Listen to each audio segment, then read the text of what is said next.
Warahmatullahi wabarakatuh. Alhamdulillahi rabbil alamin. Lahun ni'matu wa lahul fadlu wa lahus sana'ul hasan. Salawatullahil barrir rahim wal malaikatil muqarrabin. Ala sayyidina Muhammadin as-sadiqil wa'dil amin. Wa ala alihi wa ashabihi at-tayyibin at-tahirin. Allahumma la sahla illa ma ja'altahu sahla wa anta ya hayyu ya qayyum taj'alul hazna idza syi'ta sahla. Allahumma 'allimna ma yanfa'una wanfa'na bima 'allamtana wa zidna 'ilman ya arhamar rahimin. Allahumma arzuqna al-ikhlasa fin niyyati wal qawli wal 'amal wa na'udzubika min hali ahli an-nar.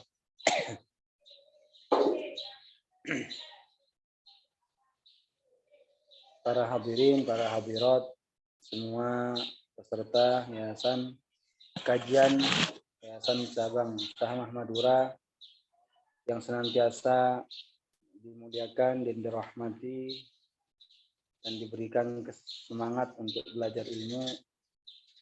Alhamdulillah, kita bersyukur kepada Allah Subhanahu wa taala yang telah memberikan kesehatan, memberikan kesempatan sehingga di pagi hari ini kita dapat berjumpa kembali, dapat mengikuti kegiatan ini tentunya dengan niat ikhlas, tentunya dengan niat semata-mata hanya mengharap dan mencari rahmat, pahala serta ridha Allah dari Allah Ta'ala. Mudah-mudahan ilmu yang telah kita pelajari, ilmu yang telah kita pahami, tidak hanya sekedar paham, tidak sekedar hanya mengerti, tapi kita mampu untuk mengamalkan, serta bisa mengajarkan kembali kepada orang lain. Karena tugas kita adalah ilmun wa amalun wa ta'lim.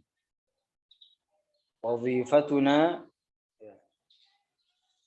tujuan utama kita, tujuan tugas yang paling utama bagi kita semua adalah ilmun, membekali diri kita dengan ilmu, wa amalun, kemudian mengamalkan ilmu yang telah kita peroleh, dan juga yang terakhir adalah ta'lim, mengajarkan ilmu yang telah kita pelajari kepada orang lain.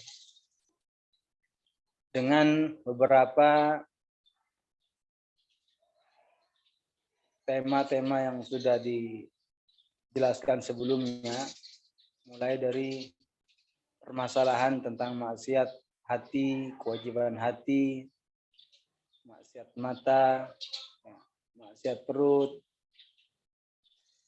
Ya, mudah-mudahan kita semuanya dapat menghindarkan diri kita, menghindarkan anggota tubuh kita semuanya dari hal-hal yang tidak diridhoi oleh Allah, dari hal-hal yang dibenci oleh Allah, dari hal-hal yang itu merupakan kemungkaran. Akan tetapi, kalaupun seandainya datang suatu hari di mana ia terkalahkan oleh nafsunya sehingga melakukan kemaksiatan, maka carilah solusi yang terbaik, yaitu segera bertaubat.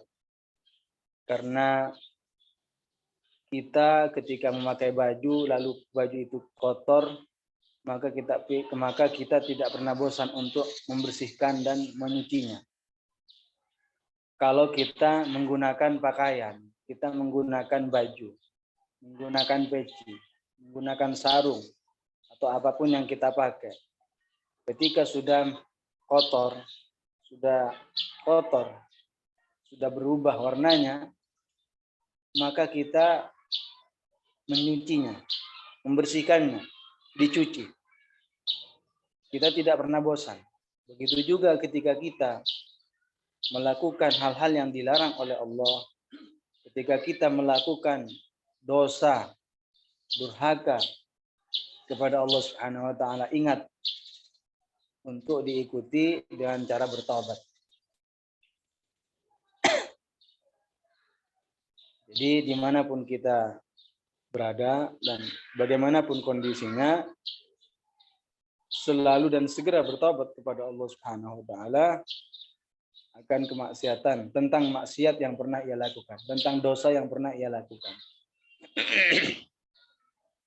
Dan jangan sampai kita menjadi orang yang merasa dirinya paling baik, merasa dirinya paling bagus, paling mulia, paling tinggi derajatnya daripada orang yang lain.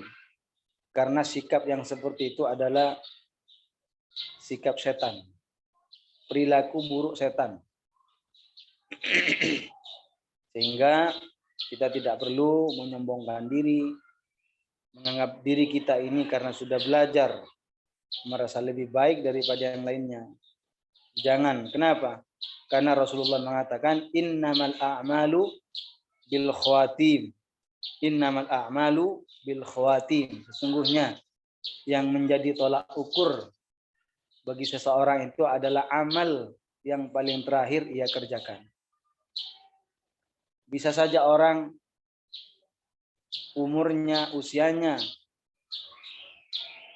ia diisi dengan berbagai macam ketaatan, akan tetapi di penghujung akhir hayatnya, dia mati dalam keadaan sul khotimah.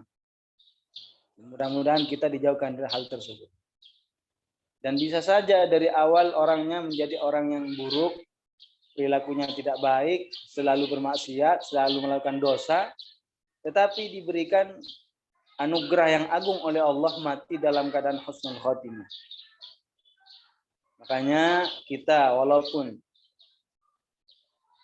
secara zahirnya telah melaksanakan berbagai macam kebaikan dan ketaatan, belajar ilmu setiap hari, jangan sampai menilai orang lain di bawahnya. Jangan sampai menilai orang lain tidak ada apa-apanya dibandingkan kita. Jangan. Karena Rasulullah tidak pernah mengajarkan kepada kita sifat membanggakan diri, sifat sombong. Apa yang saya sampaikan sebelum saya mulai tentang maksiat lisan ini hanya untuk nasihat pribadi bagi saya pribadi.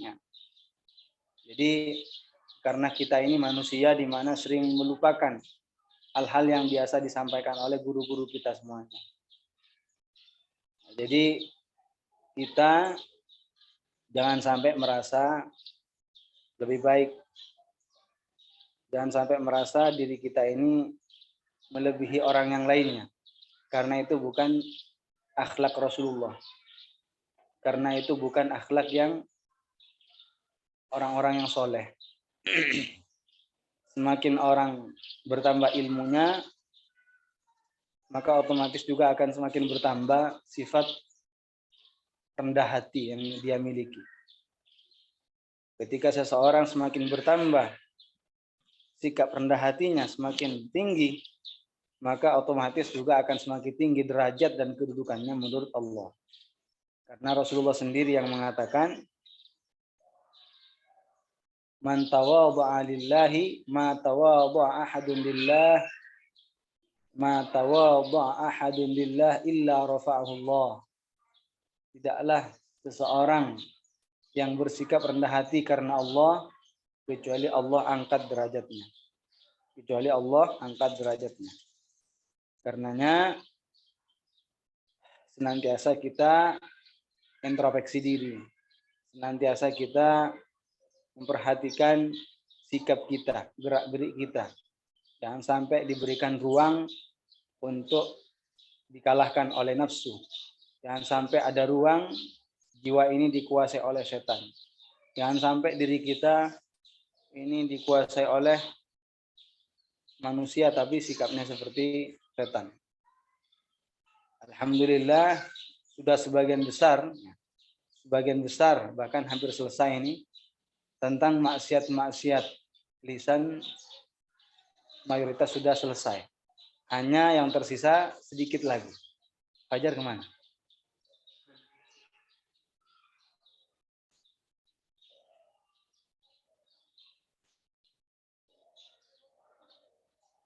Ya, jadi apa namanya? Ini kesempatan kita, ya, mumpung masih ada kesehatan, mumpung ada kesempatan untuk kita melanjutkan tentang maksiat lisan. Kemarin terakhir yang kita bahas tentang masalah maksiat lisan, yaitu adalah diam, tidak melakukan amar ma'ruf nahi mungkar. Tidak melakukan amar ma'ruf nahi mungkar padahal ia tidak ada uzur. Seandainya melakukan, dia mampu untuk melakukan. Aman bagi dirinya, aman bagi hartanya, lalu tidak melakukan, maka dia berdosa. Kecuali boleh tidak melakukan amar ma'ruf nahi mungkar apabila ia meyakini kalau sekiranya diingkari akan menyebabkan kemaksiatan yang lebih parah, akan menyebabkan kemungkaran yang lebih besar. Maka seketika itu tidak boleh diingkari karena menyebabkan kemaksiatan yang lebih besar. Nah, yang selanjutnya ini adalah maksiat lisan juga, yaitu berupa menyembunyikan ilmu yang wajib bagi kita, bagi kamu secara fardhu ain untuk mengajarkan kepada orang lain. Silakan yang ada matan dibuka di bab maksiat lisan. Qala al-muallif rahimahullah wa katmul ilmi al-wajibi 'alaika 'ainan ta'limuhu. Wa katmul ilmi al-wajibi ma wujudi at-talib. Wa katmul ilmi al-wajibi ma wujudi at-talib. Termasuk maksiat lisan berikutnya adalah menyembunyikan ilmu yang wajib bagi kamu untuk mengajarkannya kepada orang lain. Ma wujudi talibi, padahal ada orang yang ingin menuntut ilmu tersebut. Jadi ada orang datang kepada kita misalnya. Ada orang datang kepada kita. Dia meminta kepada kita untuk diajarin tentang ilmu agama yang wajib. Dan kita termasuk orang yang diberikan kemampuan untuk mengajari orang lain, diberikan kemampuan. Dan tidak ada orang lain kecuali kita. Artinya tidak ada yang lainnya. Lalu menolaknya, dia bilang apa? Nanti saja. Belajar nanti saja. Misalkan, maka ini berdosa. Jadi saya contohkan langsung, si A misalkan. Si A ini memiliki keahlian untuk mengajar. Si A ini mampu untuk mengajarkan ilmu agama yang telah ia pelajari kepada orang lain. Lalu datang B kepada A, ingin belajar ilmu agama yang pokok. Maka tidak boleh bagi si A ini mengatakan dan menolaknya. Tidak boleh menolaknya, tidak boleh menyembunyikan. Nah, kecuali ada orang lain, kecuali ada si C. Misalkan ada orang lain. Maka itu boleh melempar kepada si fulan atau ke orang lain. Tapi kalau seandainya tidak ada orang lain lagi yang memiliki keahlian, nggak boleh permintaan orang yang ingin belajar itu ditolak. Tidak boleh. Karena kalau seandainya menolak permintaan orang tersebut yang ingin belajar, maka orang yang menolak tersebut masuk kategori terjatuh ke dalam maksiat lisan, yaitu menyembunyikan ilmu yang wajib bagimu untuk mengajarkannya kepada orang lain. Jadi apabila ada seseorang yang belum belajar ilmu agama yang pokok, kalau ada orang belum belajar ilmu agama yang pokok, orang tersebut datang kepada seseorang yang didatangi itu punya keahlian untuk mengajarkan tentang ilmu agama yang pokok, mampu, memiliki keahlian, memiliki kemampuan untuk mengajarkan ilmu yang telah ia pelajari kepada orang yang belum belajar itu. Orang yang tidak belajar ilmu agama itu, yang belum belajar ilmu agama yang pokok itu bilang, ajarilah aku. Dan belum ada orang lain, tidak ada orang lain kecuali orang tersebut yang didatangi. Kemudian dia bilang, orang yang diminta untuk dia mengajarkan itu bilang, la urid, saya tidak mau. Saya tidak mau. Maka faqad waqa'a fil itsmi. Maka orang tersebut telah terjatuh ke dalam maksiat. Maksiat lisan.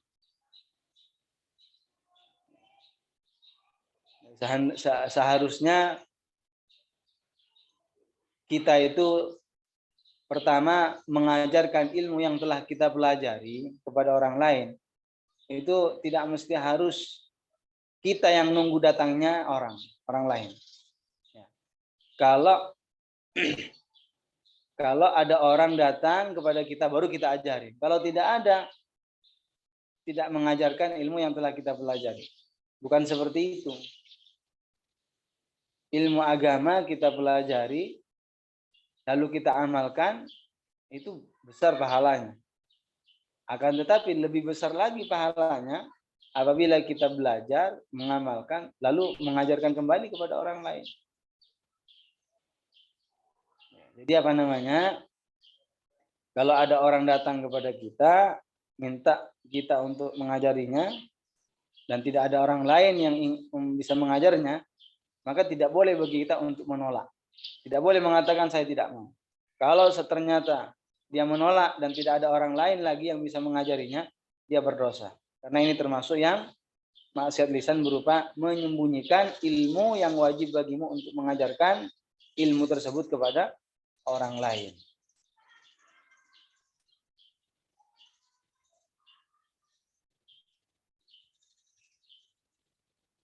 Dan itu adalah cara yang bagus supaya maklumat, supaya ilmu-ilmu yang telah kita pelajari supaya tidak hilang, supaya tetap ada dalam ingatan kita.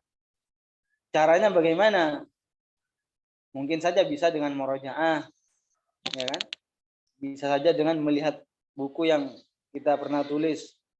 Tapi kata guru-guru kita, cara yang paling bagus adalah langsung mengajarkan kepada orang lain. Ilmu yang telah kita pelajari dan langsung kita ajarkan kepada orang lain, melekatnya dalam pikiran kita itu berbeda. Lebih kuat daripada sekedar murojaah sendiri. Akan tetapi, barusan saya sampaikan, kita mengajarkan kepada orang lain kalau sekiranya punya keahlian. Artinya apa? Bisa, mampu, ada kemampuan. Mampu untuk mengajarkan kepada orang lain. Kenapa dibilang mampu? Karena sebagian orang kalau memahami sebuah pelajaran, dia sendiri bisa paham terhadap apa yang dijelaskan oleh seorang guru, paham. Akan tetapi terkadang untuk menyampaikan, terutama dalam menata bahasa misalnya, kepada orang lain, tidak semuanya orang diberikan kemampuan. Dan ini bukan pertanda buruk ya. Jangan salah paham. Ini bukan pertanda buruk. Buruk kalau melakukan kemaksiatan. Ini bukan melakukan kemaksiatan. Memang itu bagiannya. Memang itu yang sudah ditentukan dan ditetapkan oleh Allah Subhanahu wa taala. Ya hanya itu yang dia mampu. Belajar dan paham. Tidak bisa menyampaikan kepada orang lain. Belum ada keahlian, belum ada kemampuan. Dan sekali lagi, ini bukan berarti ini lebih buruk daripada orang yang bisa paham ilmu lalu mengajarkan pandai kepada orang lain. Belum. Jadi tidak betul kalau dikatakan murid itu guru itu pasti lebih mulia daripada guru. Guru pasti lebih mulia daripada murid. Belum tentu.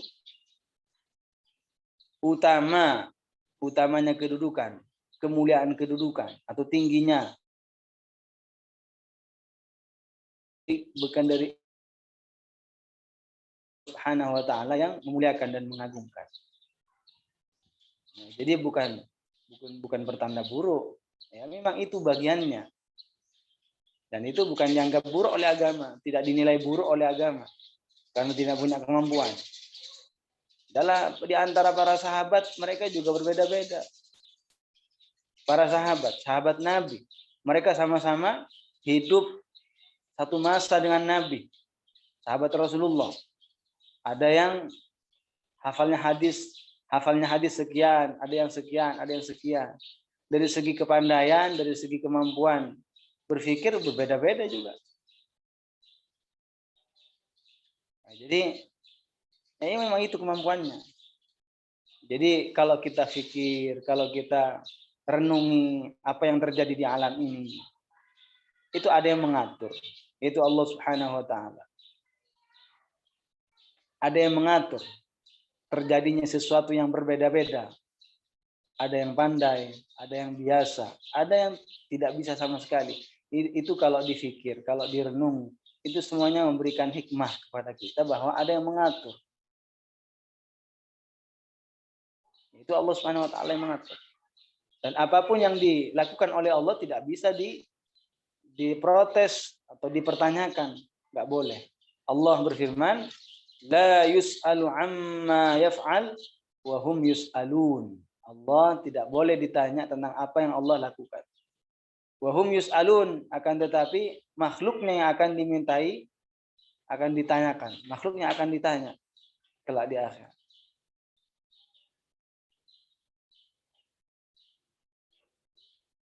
Jadi sekali lagi, kalau ada orang datang kepada kita, dia ingin belajar ilmu agama yang pokok, ilmu agama yang wajib dipelajari. Dan kita yang didatangi itu punya keahlian, mampu seandainya memberikan ilmu yang telah ia pelajari. Dan tidak ada orang lain lagi kecuali dia. Maka tidak boleh mengatakan saya tidak mau. Tidak boleh. Kalau ternyata tetap mengatakan seperti itu, melakukan seperti itu, orang tersebut terjatuh ke dalam maksiat.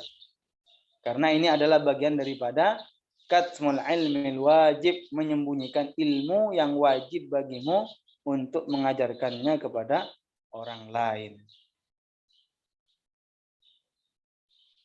Dan seperti yang saya jelaskan tadi bahwa ngajarin orang itu supaya kita senang, bagaimana? Supaya kita senang ngajarin orang itu bagaimana triknya, caranya? Selalu ingat hadis Rasulullah dan selalu ingat nasihat-nasihat yang disampaikan oleh guru kita, guru besar kita, yaitu pengarang kitab yang kita kaji, yaitu Syekh Abdullah. Apa kata Rasulullah dalam sebuah hadisnya? Afdalus shadaqati an yata'allama al-mar'u ilman thumma yu'allimuhu akhahul muslim. Kata Rasulullah, sedekah yang paling utama apa? Adalah ketika seseorang belajar ilmu, ya ilmu agama maksudnya, adalah ketika seseorang belajar ilmu lalu mengajarkannya kepada saudaranya yang muslim. Afdalus shadaqati an yata'allamal mar'u ilman thumma yu'allimuhu akhahul muslim. Kemudian artinya sedekah yang paling utama adalah ketika seseorang belajar ilmu kemudian mengajarkannya kembali kepada saudaranya yang muslim. Itu sedekah yang paling utama.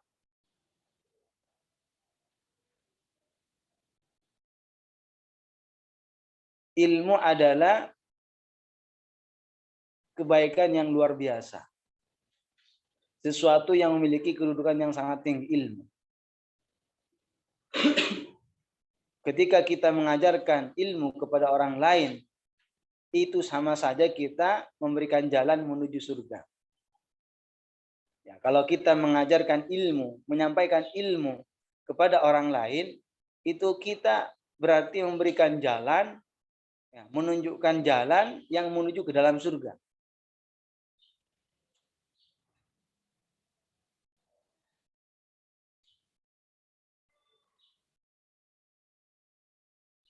Jadi amal ilmu fa fihi irsyadun ilal jannah. Jadi ilmu agama itu dapat menunjukkan seseorang kepada jalan menuju surga.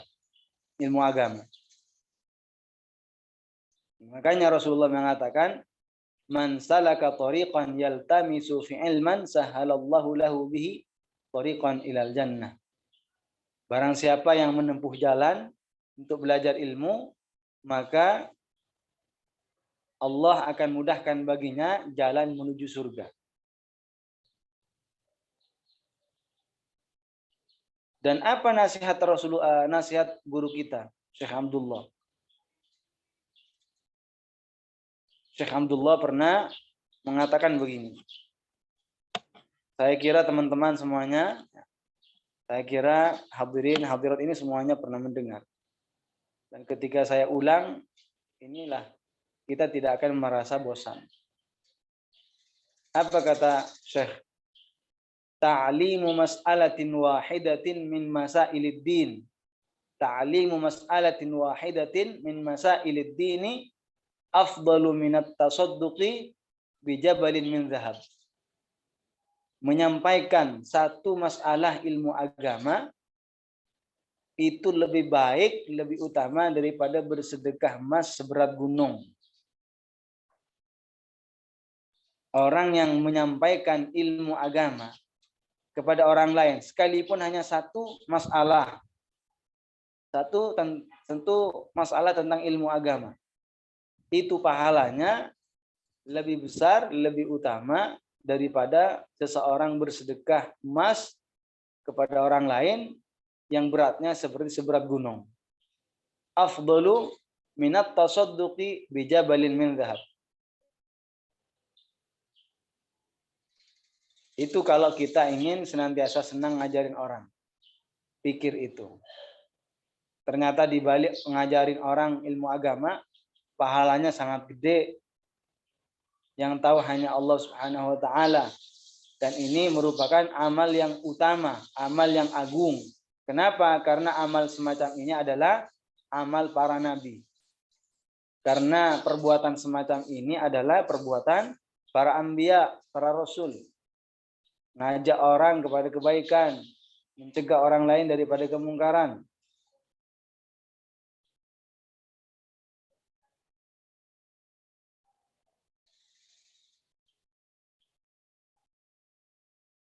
Jadi wajib bagi kita mengajarkan orang lain ketika dia meminta kita untuk mengajarinya. Tidak boleh kita menolaknya selama tidak ada orang lain. Kalau seandainya ada orang lain dan dia bisa belajar kepada orang lain itu, kita seandainya nolak pun ya nggak berdosa. Karena yang dosa itu kalau tidak ada orang lain, tidak ada orang lain yang bisa mengajarinya.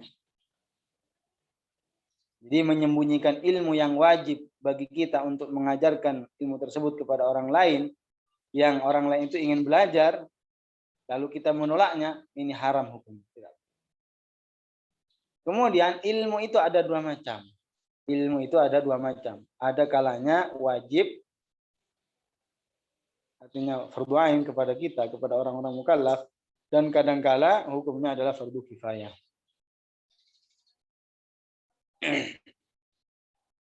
Jadi ada ilmu yang hukumnya wajib dipelajari oleh setiap mukallaf. Harus ketika. Nggak boleh mengulur-ulur, nggak boleh menunda-nunda. Jadi kata para ulama, ada ilmu yang wajib dipelajari oleh setiap individu mukallaf seketika. Tidak boleh mengulur-ulur, tidak boleh menunda-nunda. Ya. Harus dipelajari, yaitu ilmu agama. Ilmu agama yang pokok.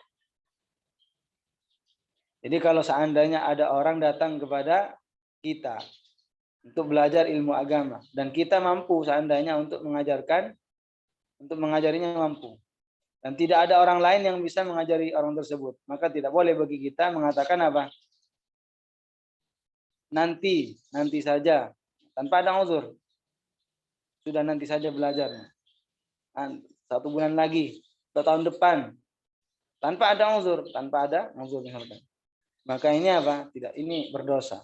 Perbuatan semacam ini yang menolaknya ini termasuk maksiat lisan.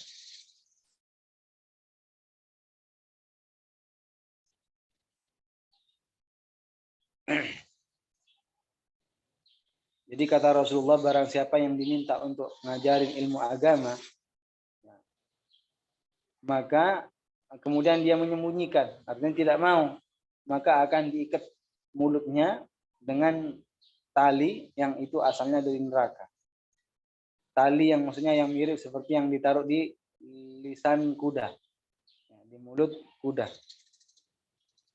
Jadi orang yang diminta untuk mengajari ilmu agama, lalu dia menolaknya, tidak mau mengajarinya, maka kelak di hari kiamat orang tersebut yang diminta itu akan diikat mulutnya dengan sebuah ikat yang mirip seperti yang ditaruh di mulut kuda.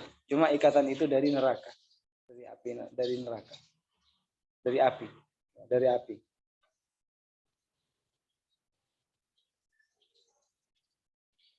Jadi mengajarkan ilmu kadang-kalanya fardu kifayah dan kadang-kala fardu ain.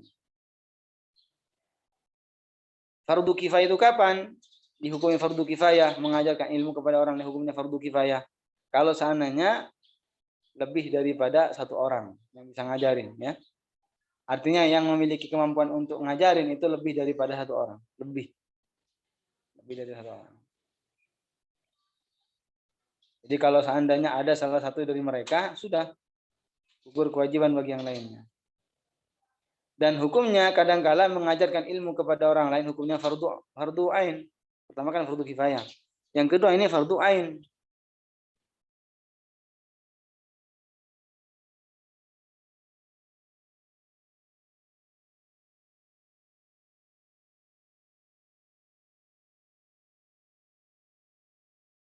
Hanya satu orang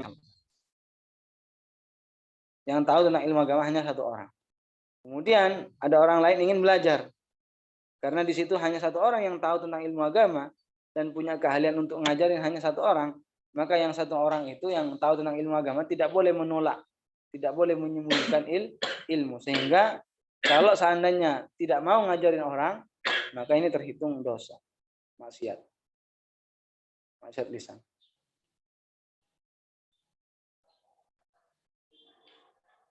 Kemudian ulama mengatakan, orang yang sudah pernah mempelajari ilmu agama yang pokok, lalu lupa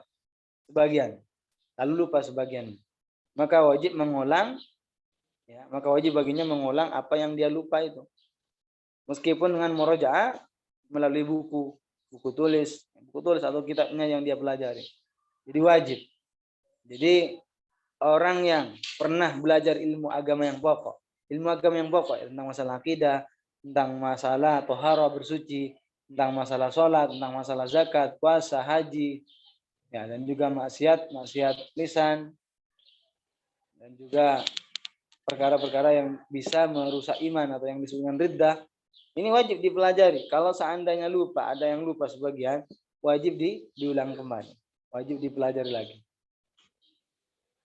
Ini hukumnya fardu ain.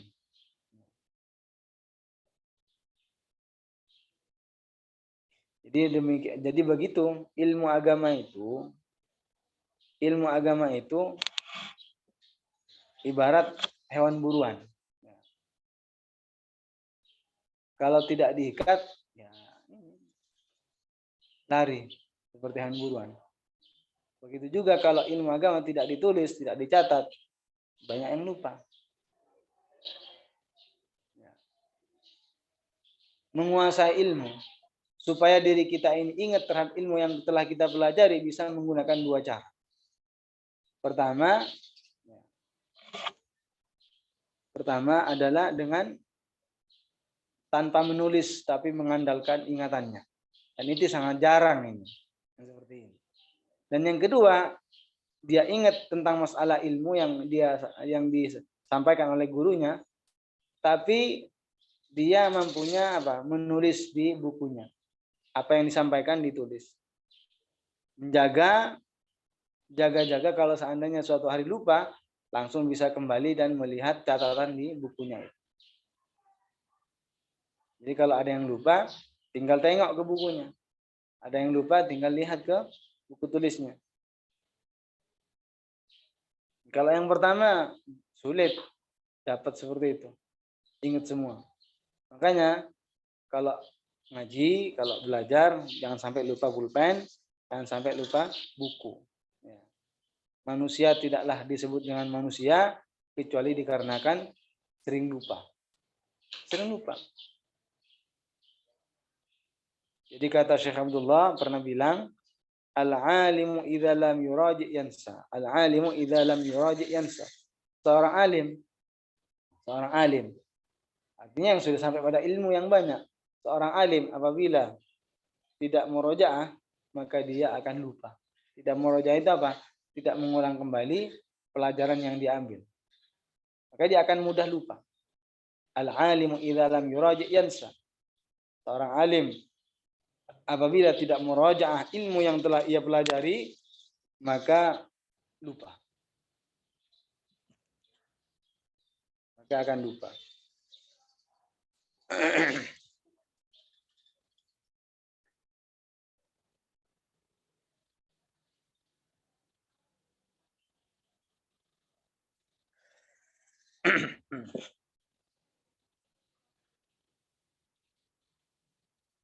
Dan tidak benar ya kalau ada yang menyatakan bahwasannya kalau menghafal Al-Quran kemudian lupa itu maksiat.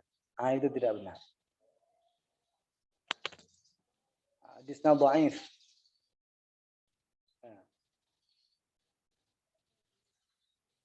Jadi yang menyatakan bahwasannya orang yang hafal Al-Quran lalu lupa itu maksiat, itu tidak benar ya, tidak benar, karena kita ini lupa terkadang pasti seperti itu. Jangankan kita, Rasulullah itu dulu pernah sholat sampai lebih 4 rakaat. Sampai lebih 4 rakaat. Rasulullah sampai lebih 4 rakaat. Rasulullah, bagaimana dengan orang yang di bawahnya? Bagaimana dengan kita? Jadi tidak benar kalau dikatakan orang yang lupa dari hafal Al-Qurannya itu maksiat, dosa. Hati-hati. Jadi makanya kalau belajar itu tidak hanya sekedar baca tulisan-tulisan yang ada dalam buku, dalam kitab, atau yang tersebar di media-media. Tapi apa yang paling penting, kita harus benar-benar memastikan sumbernya hukum tersebut itu gimana. Alhamdulillah kita ini diberikan anugerah oleh Allah Subhanahu wa taala dengan diberikan apa? Seorang guru yang mudaqqiq. Ya.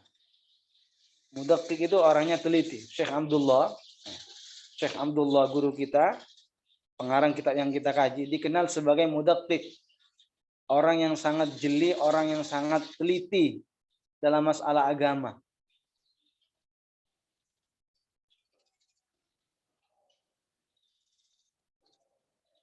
Jadi kehati-hatiannya luar biasa.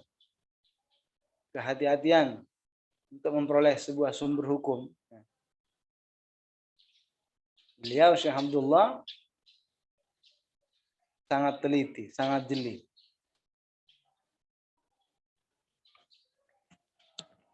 Saya cerita, ya, menukil dari murid-muridnya. Ketika Syekh Abdullah baru selesai, ya kalau nggak salah itu baru selesai habis sholat,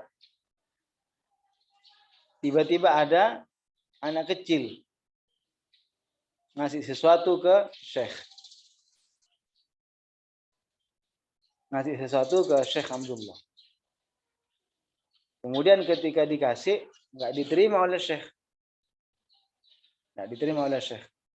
Kenapa kok nggak diterima? Padahal hal yang semacam ini mungkin sering terjadi ya, di antara orang-orang. Ketika tidak diterima dan dijelaskan alasannya, karena hibahnya orang yang belum baligh, ya, hibahnya anak kecil, Orang yang menghibahkan sesuatu itu tidak sah. Artinya apa?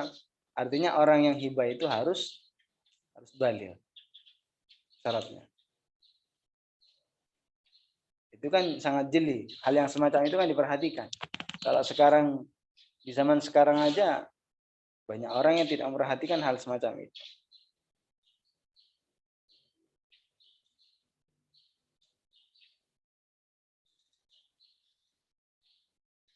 Ya, jadi kita diberikan anugerah oleh Allah Subhanahu wa taala dengan diberikan guru yang mudaqqiq, yang sangat teliti, yang sangat memperhatikan apa yang diperoleh sumber hukum. Sumbernya itu dipastikan. Tidak setiap yang ada dalam kitab, tidak setiap yang kita dengar, tidak setiap yang kita lihat itu semuanya menjadi benar, sesuai, tidak. Karena kitab itu statusnya hanya yang dapat membantu kita belajar. Bukan 100% dia kitab yang menjamin kita menjadi orang yang alim. Enggak. Seandainya belajar ilmu dengan cara banyak mengoleksi buku, maka sungguh orang yang paling banyak beli buku itu yang paling alim daripada orang yang bukunya sedikit tapi dia belajar ilmu agama. Kealiman, pengetahuan ilmu agama secara mendalam itu tidak bisa raih hanya dengan mengoleksi buku. Membeli kitab-kitab yang besar-besar, taruh di lemari, taruh di kamar, sudah itu nanti akan menjadikan seseorang menjadi orang yang alim. Wah, tak seperti itu. Jadi ilmu itu harus dipelajari dengan cara bertahap, kemudian dengan cara talaqi. Jadi hati-hati. Itu sudah disebutkan dalam kitab-kitab. Kalau orang yang menghafal Al-Quran lalu lupa, itu katanya bermaksiat kepada Allah Subhanahu wa taala. Ini tidak benar. Baik, yang selanjutnya termasuk maksiat lisan yang selanjutnya adalah wadhahiku li khurujir rihi. Wadhahiku li khurujir rihi. Menertawakan seorang muslim karena keluar angin darinya. Buang angin, kentut. Bahasanya kata sekasarnya. Jadi orang yang menertawakan seorang muslim dikarenakan seorang muslim itu apa? Lagi kentut, keluar angin. Ini hukumnya apa? Hukumnya maksiat lisan. Jadi termasuk maksiat lisan adalah merendahkan seorang muslim. Merendahkan seorang muslim dikarenakan apa? Keluar angin. Kemudian dia menertawakan supaya malu, ditertawakan. Kan merasa malu. Justru kalau seandainya ada orang lagi keluar angin tidak sengaja, ya pura-pura orang yang dengar itu apa? Mengalihkan pembicaraan misalnya. Tidak menampakkan kalau dirinya mendengar angin. Mendengar bunyi angin yang keluar darinya. Untuk apa ya? Untuk menghilang rasa cemas. Kan malu. Dia merasa malu. Tapi karena orang tersebut yang mendengar itu pura-pura kayak nggak mendengar. Kan dia merasa senang. Merasa ya nggak malu gitu. Jadi kalau ada seorang muslim, kemudian keluar angin, nggak boleh bagi yang ada di sampingnya menertawakan dengan niat istihza. Merendahkan, menertawakan. Ini termasuk ke dalam maksiat lisan.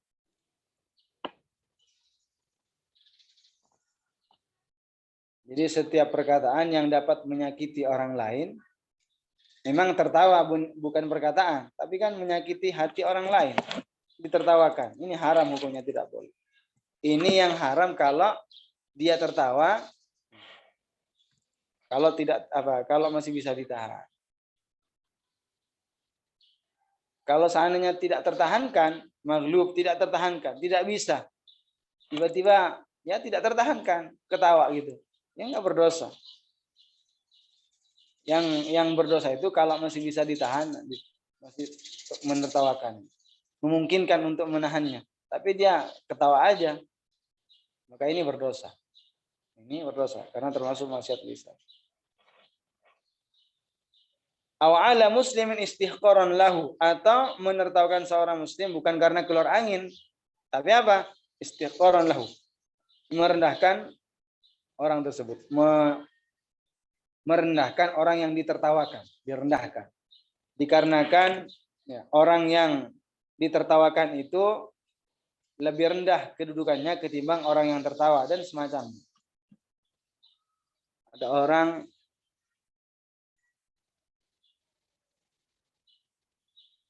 ditertawakan karena kedudukannya lebih rendah, karena statusnya masih di bawahnya orang yang tertawa, direndahkan. Karena miskin, karena fakir misalnya, karena tidak terpandang. Sedangkan orang lain itu apa?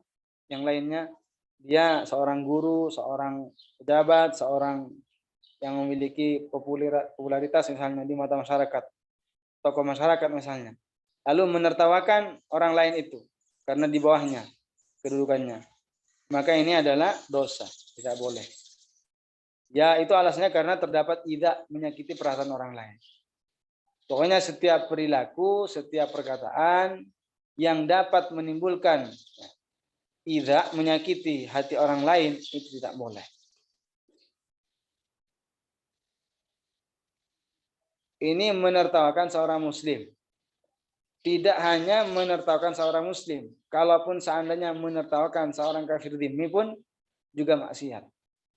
Apa itu kafir dhimmi? Orang kafir yang membayar kepada seorang khalifah, bayar jizyah kepada khalifah, dan dia patuh kepada peraturan orang-orang Islam, pemerintahan Islam, di bawah kekuasaan pemerintah Islam, artinya khalifah, di bawah khalifah, dan dia bayar jizyah. Orang yang semacam ini disebut kafir dhimmi. Kalau seandainya ada orang kafir dhimmi, tidak boleh bagi kita juga menertawakan karena merendahkan, tidak boleh. Jadi tidak boleh menyakiti dengan rasa sakit yang nampak. Orang yang sudah membayar jizyah, tidak boleh membunuhnya, tidak boleh menyakitinya dengan rasa sakit yang zahir. Di zaman sekarang ini tidak ada kafir dhimmi ya, karena tidak ada khalifah. Gimana mau ada kafir dhimmi? Ada kafir dhimmi itu kalau ada khalifah. Ada khalifah, ada orang kafir ingin hidup di bawah pemerintahan kaum muslimin, dia bayar. Orang kafir dhimmi itu dijamin keamanannya karena tidak memerangi orang-orang Islam. Patuh kepada peraturan pemerintahan Islam. Dan dia membayar membayar jizyah seperti itu. Maka orang yang semacam ini juga tidak boleh bagi kita untuk apa?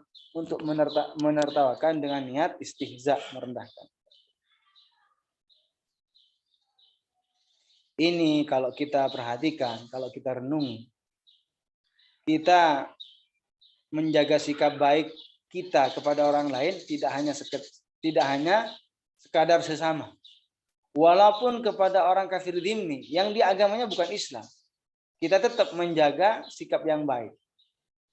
Kita walaupun agama kita adalah Islam, jangan sampai menipu kepada orang yang di luar Islam. Jadi kalau ada di antara kita yang profesinya jualan misalnya, lalu ada orang kafir datang, karena orang kafir tidak seagama ditipu, diambil hartanya, diambil uangnya, nggak boleh, nggak boleh.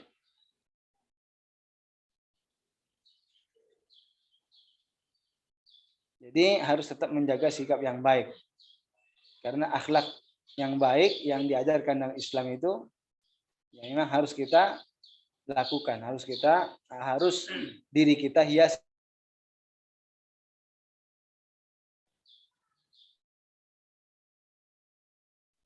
Jadi Rasulullah itu walaupun dihina, dicaci maki oleh seorang kafir Yahudi dulu pernah, Rasulullah tidak membalas dengan hal yang serupa.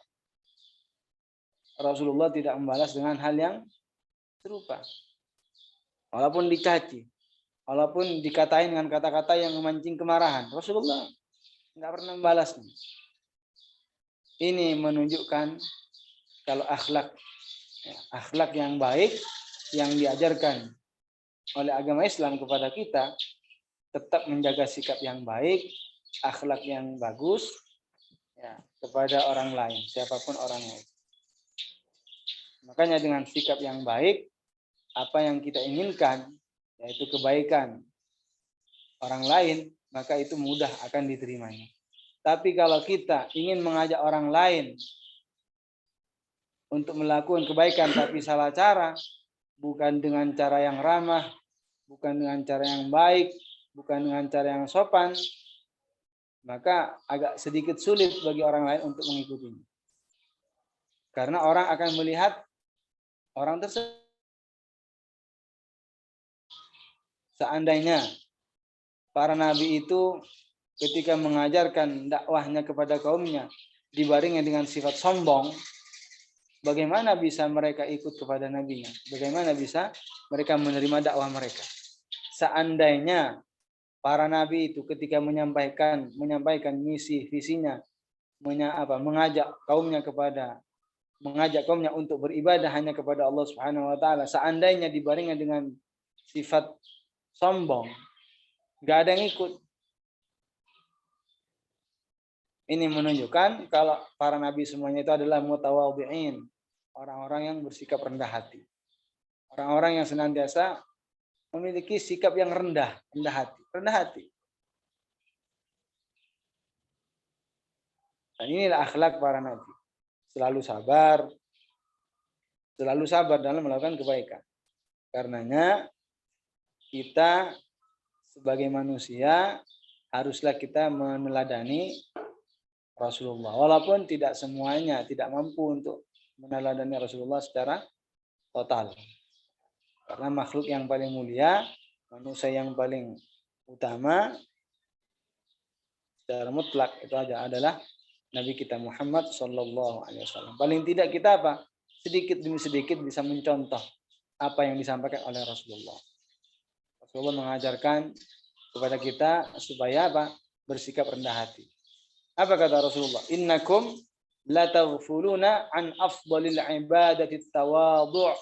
Kata Rasulullah dalam hadisnya, sesungguhnya kalian akan melupakan sebagian ibadah yang paling utama, yaitu berupa bersikap rendah hati. Sesungguhnya kalian akan melupakan sebagian ibadah yang paling utama, yaitu apa? Bersikap rendah hati.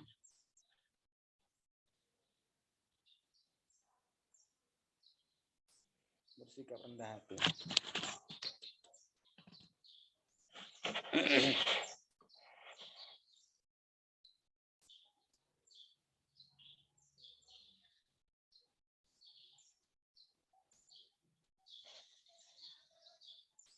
Baik, selanjutnya ini katmus syahadah, menyembunyikan persaksian tanpa ada uzur setelah dimintai untuk menjadi saksi. Setelah diminta untuk menjadi saksi, lalu dia menyembunyikan, tidak mau untuk menjadi saksi, maka ini hukumnya juga terhitung maksiat lisan.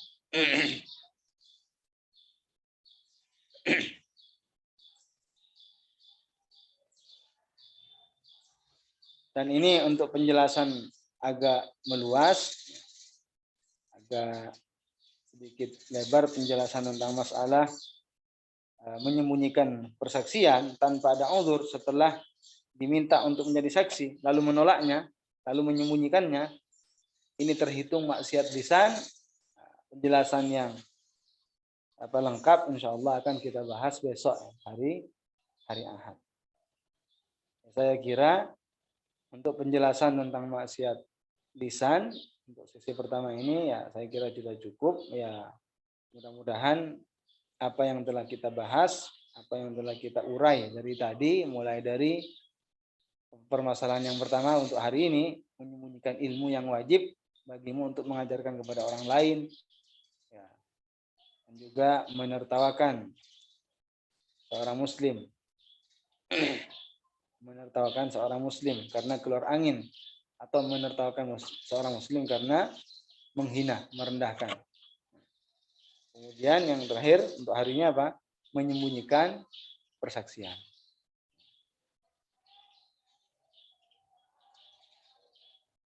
Ya, mudah-mudahan apa yang telah kita bahas ini menjadi ilmu yang nafi', ilmu yang bermanfaat, dan dapat kita amalkan, serta dapat kita mengajarkan kembali kepada orang lain. Baik. Mari kita tutup, ya. Sesi pertama ini tutup, dan jangan keluar terlebih dahulu karena masih setelah ini masih ada sesi kedua yang akan dipandu insyaallah oleh Ustaz Musfi, Ahmad Musfi. Jadi jangan keluar dulu, jangan live dulu karena masih ada kajian lanjutan. Itu masalah-masalah ilmu agama yang penting. Baik, mari kita tutup sesi pertama ini dengan tahlil, sholawat dan istighfar. La ilaha illallah, la ilaha illallah, la ilaha illallah. Allahumma salli ala sayyidina Muhammad wa ala alihi wa sahbihi wa sallim. Allahumma salli ala sayyidina Muhammad wa ala alihi wa sahbihi wa sallim. Allahumma salli ala sayyidina Muhammad wa ala alihi wa sahbihi wa sallim. رب اغفر لي ولوالدي وللمؤمنين والمؤمنات رب اغفر لي ولوالدي وللمؤمنين والمؤمنات رب اغفر لي ولوالدي وللمؤمنين والمؤمنات. السلام عليكم ورحمة الله وبركاته.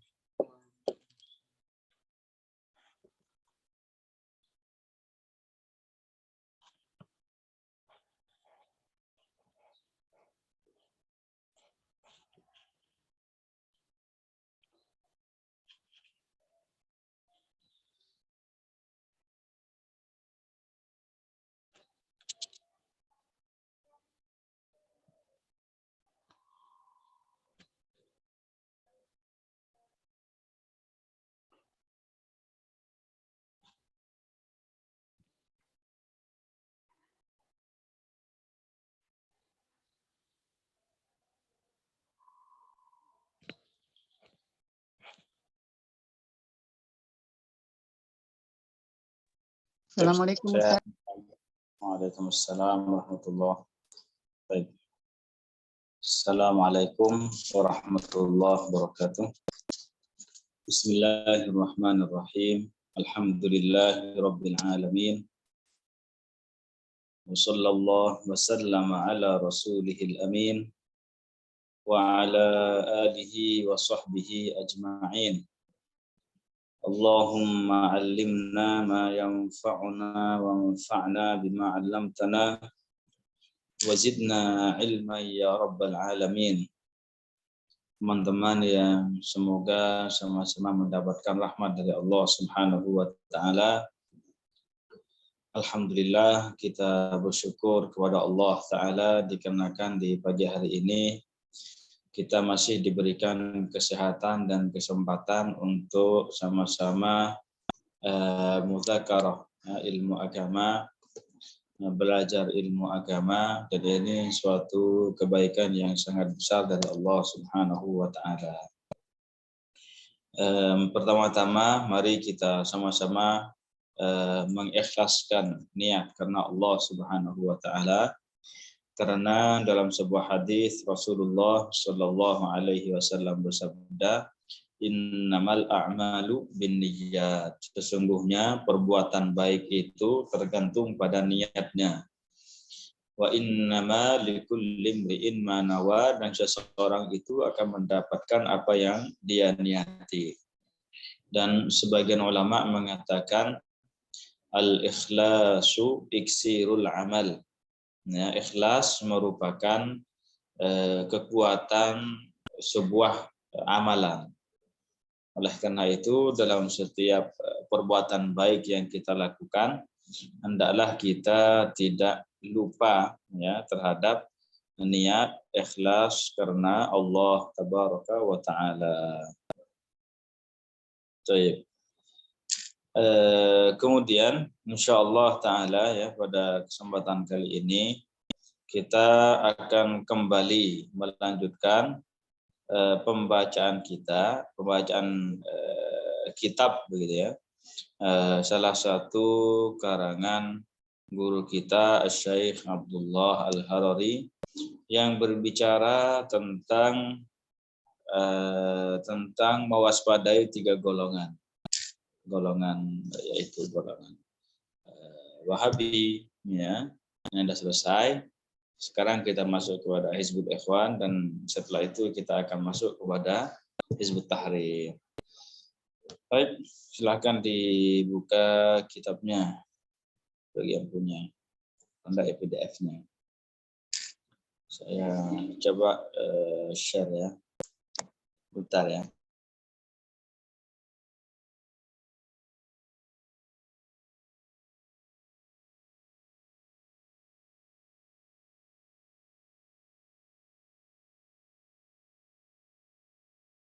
Saya sharekan kitabnya dulu.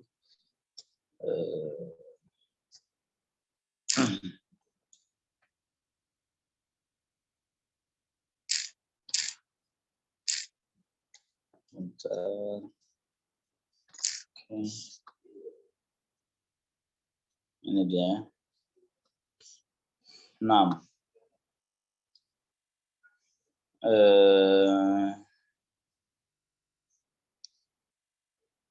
Kita sampai kemarin di sini yaitu penjelasan masih ya, penjelasan bahwasanya firman Allah taala wa man lam yahkum bima anzalallahu faulaika humul kafirun. Ya, ayat ini tidak bermakna bahwasanya orang yang menghukumi dengan selain hukum Islam itu serta-merta dihukumi keluar dari agama Islam. Ya, tidak seperti itu. Tetapi makna ayat ini bahwasanya orang yang menghukumi dengan hukum dengan selain hukum agama Islam ini dihukumi dihukumi terjatuh dalam perbuatan dosa besar.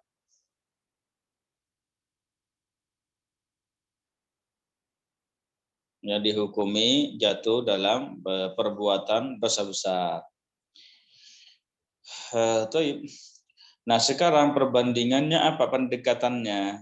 Ya, pendekatannya itu sebagaimana halnya di dalam Islam itu ada syirik kecil dan syirik besar, gitu ya. Jadi ada istilah syirik kecil. Ya, syirik kecil ini dia dosa besar, tetapi tidak mengeluarkan seseorang dari agama Islam.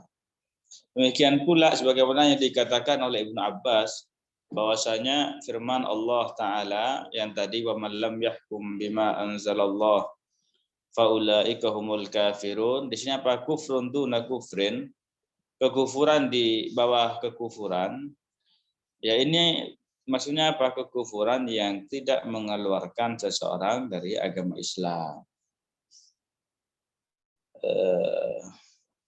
Ini penafsiran Ibnu Abbas. Ya. Nah, sekarang kita lanjutkan ini di paling atas ya, tentang hadis sibabul muslimi fusuqun wa qitaluhu kufrun. Nah, qala al-muallif rahimahullah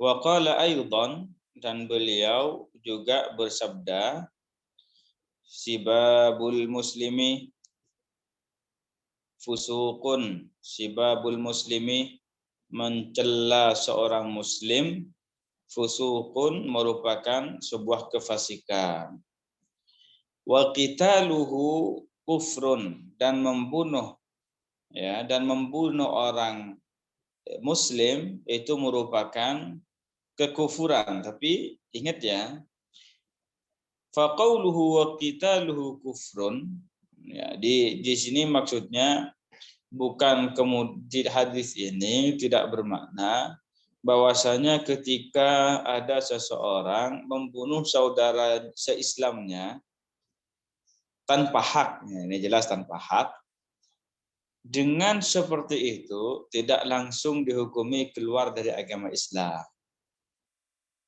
Ya, dengan seperti itu tidak serta-merta langsung dihukumi keluar dari agama Islam. Ya, kalau masalah dosa besar, jelas itu terjatuh dalam perbuatan dosa besar. Makanya di sini wa qitaluhu kufrun, ini kalau letter-letternya ya, zahirnya seakan-akan kalau membunuh orang muslim itu langsung dihukumi kafir begitu. Enggak. Di sini wa qitaluhu kufrun maksudnya dan membunuh seorang muslim tanpa hak itu adalah sebuah dosa besar yang serupa dengan kekufuran. Ya, serupa bukan sama persis. Ya. Tapi ya di sini apa? Di sini bukan, di sini tidak bermakna bahwasanya orang tersebut langsung keluar dari Islam. Walaupun di sini pakai kufrun bahasanya. Jadi di sini apa maksudnya ini? Sebagaimana dalam hadis ini, sebagaimana hadis ini difahami bahwasanya sabda Rasulullah kufrun, bahwasanya membunuh seorang muslim itu tanpa hak adalah sebuah dosa besar, ya, kemudian diungkapkan dengan lafaz kufur dalam hadis ini. Demikian pula, demikian pula dalam ayat yang tadi, wa man lam yahkum bima anzalallahu faulaika humul kafirun. Ini juga dianggap sebagai dosa besar walaupun dalam ayat ini disebut dengan faulaika humul kafirun. Ya, bisa difahami ya maksudnya ya. Nanti kalau tidak paham bisa dikirim pertanyaannya. Nah, sekarang kita lanjutkan baca. Faqauluhu wa qitaluhu kufrun, dan sabda Rasulullah ya, wa qitaluhu kufrun, dan membunuh orang muslim kufrun, ini ada perkataan kufur di sini. La yuridu bihi, beliau itu ya tidak menginginkan anna qitalal muslimi, bahwasanya memerangi seorang muslim kufrun sebagai suatu kekufuran. Ya. Jadi beliau itu tidak berkehendak dengan perkataannya ini bahwa membunuhnya seorang muslim terhadap muslim yang lain sebagai suatu kekufuran yukhriju minad-din, yang mengeluarkan dari agama Islam. Bukan ini maksudnya. Innamal muradu, tetapi maksudnya itu annahu dzambun kabir, bahwasanya membunuh seorang muslim adalah dosa besar, yushbihul kufra, yang menyerupai kekufuran. Nah, jadi membunuh seorang muslim itu tanpa hak ya, itu adalah sebuah kekufuran, adalah sebuah dosa besar yang serupa dengan kekufuran. Nah, ini makna hadis wa qitaluhu kufrun. Ya, kita bilang ya membunuh seorang muslim tanpa hak. Karena ya kalau seumpamanya membunuh seorang muslim dengan hak, ya dibenarkan dalam syariat Islam, ya ini bukan sebuah dosa malah. Contohnya ini saya kasih contoh. Kalau dulu masih diberlakukan apa coba hukum kisos ya, kalau membunuh orang tanpa hak maka nanti dihukum juga, hukum dibunuh juga. Nah, maka ketika dilaksanakan oleh seorang khalifah kisos seumpamanya ya, kemudian ada yang melaksanakan hukum tersebut yang mewakili khalifah seumpamanya, maka di sini ketika membalas kisos tersebut dengan membunuh orang yang membunuh keluarganya itu contohnya, maka di sini pembunuhannya bihaqqin, dengan benar. Maka di sini bukanlah suatu dosa dan tidak masuk dalam hadis tadi itu. Ya, tidak masuk ke dalam hadis wa qitaluhu kufrun. Yang bisa difahami ya. Lianna sekarang apa? Di sini coba. Tadi kita jelaskan bahwasanya orang yang membunuh seorang muslim tanpa hak, dia itu terjatuh dalam perbuatan dosa besar. Ya kan? Dan tidak dianggap sebagai orang kafir yang membunuhnya. Mana dalilnya dalam Al-Quran? Kalau ada orang yang bertanya kepada kita, mana dalilnya kalau orang membunuh seorang muslim itu tidak dianggap keluar dari agama Islam? Ini yang akan kita baca. Li'annal Qur'anal Karima, ya, dikarenakan Al-Qur'an Al-Karim yang mulia, sammal fi'atainil mutaqatilataini, ya, memberikan nama dua kelompok yang saling berperang, minal muslimina, dari orang-orang muslim, mukminina, sebagai orang-orang yang beriman.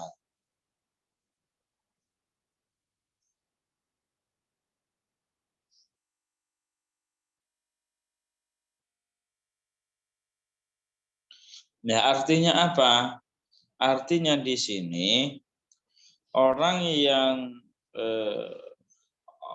ada seorang kubu A dan kubu B semuanya ya. Ini semuanya kubu A orang muslim, kubu B juga orang muslim. Kemudian apa? Keduanya itu berperang, saling bunuh membunuh. Ya, keduanya saling bunuh membunuh, saling berperang. Maka di sini bagaimanakah hukum dari kedua kelompok tersebut? Ya, hukum dari dua kelompok tersebut tetap muslim. Ya. Kenapa? Karena dalam Al-Qur'an Allah Ta'ala menyebut mereka yang saling membunuh ini sebagai orang yang mukmin. Disebut sebagai orang mukmin. Ketika disebut seorang mukmin, berarti dia muslim. Ya, saya ulangi. Ketika disebut dengan seorang muslim, berarti mukmin, berarti dia muslim. Sama juga kalau kita sebutkan orang itu muslim, berarti dia mukmin. Ya, jadi gitu. Jadi nggak ada istilahnya itu orang ini muslim tapi tidak mukmin. Ataupun orang ini mukmin tetapi tidak muslim. Tidak ada istilah kayak gitu. Kalau muslim ya sudah mukmin, kalau mukmin ya muslim. Ya, seperti yang dikatakan oleh Imam Abu Hanifah bahwasanya Islam dan iman itu, Islam dan iman tidak bisa dipisahkan. Bagaikan apa? Perut sama punggung. Ya, enggak sama punggung ya. Jadi perut tidak bisa dipisahkan dari punggung. Tetap nyambung terus. Demikian pula apa? Iman dengan Islam itu seperti itu juga. Ya. Dalam sebuah ayat ini disebutkan qala ta'ala, Allah Ta'ala berfirman, wa in ta'ifatani minal mu'minina qtatalu, wa in ta'ifatani, dan jika terdapat dua kelompok, minal mu'minina, dari orang-orang mukmin, iqtatalu, mereka saling membunuh.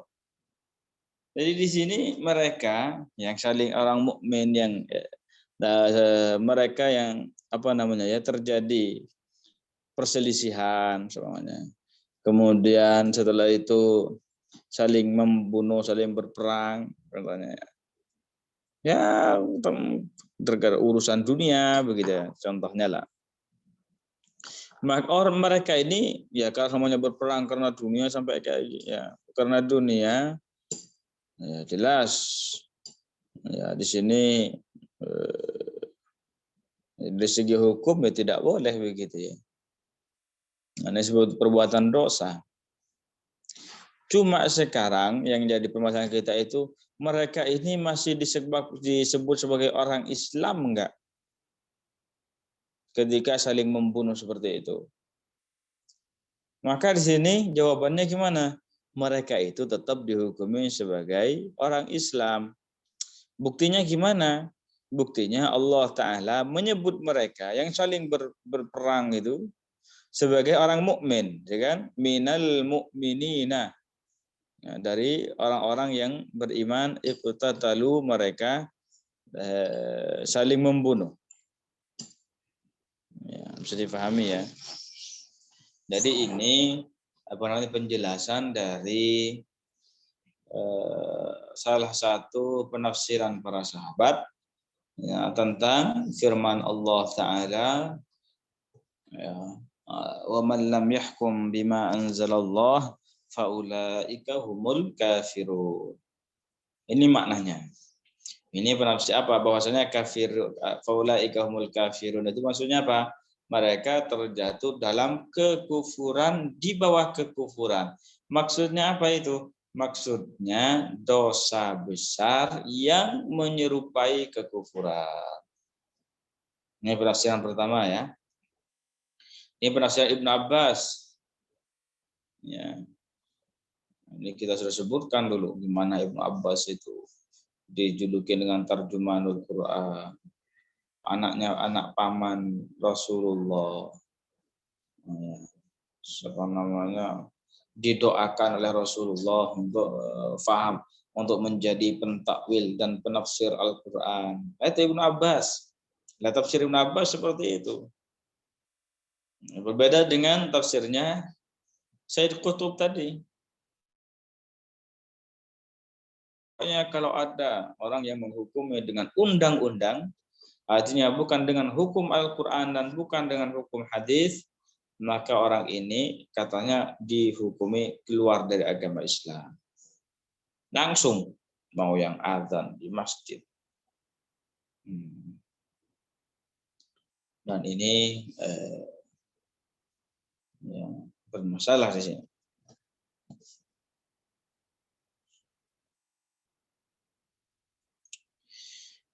Sekarang kita akan masuk ke penafsiran kedua. Ya, salah seorang sahabat lain juga yang menafsiri ayat tersebut. Yaitu dari sahabat Al-Bara ibni Azib. Ya, cara bacanya itu Al-Bara, bukan Al-Barra. Enggak ada tasdidnya ra-nya. Al-Bara ibnu Azib. Ini summa innahu warada fi sahih Muslimin, kemudian diriwayatkan dalam kitab Sahih Muslim